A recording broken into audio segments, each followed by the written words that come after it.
જય માતા મિત્રો, જય મેરડીમાં, જય મારી ઉગતાપોરની મેરડીમાં, જય મારી સાણંદના શમશાનવાળી મેરડીમાં. તો હું છું વાલા પ્રવીણની, મને જણાવતા ખૂબ જ આનંદ થાય છે.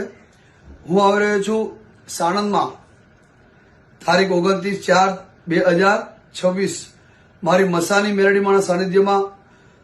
મસાની મેરડી ગ્રુપ બહુ જોરદાર આયોજન રાખ્યું છે રમેલ માંડવાનું સાંજે 9 કલાકે.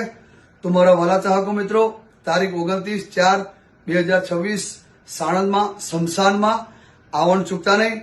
મારા દાદા હાજર છે, દરબાર હાજર છે, મારા ભાવેશભાઈ નાયક, મારા ભાઈ ખાસ મિત્રો જીગરજાન અને મેરડીમાંના સેવકો ખૂબ મહેનત કરે છે. બધા દીકરાઓ ટીમ, મારી મેરડીની ટીમ છે, મારા મેરડીના સેવકો છે. અને મેરડી ગ્રુપે જે ઉગતાપોરની મેરડીમાંના સેવકોએ જો આયોજન કર્યું છે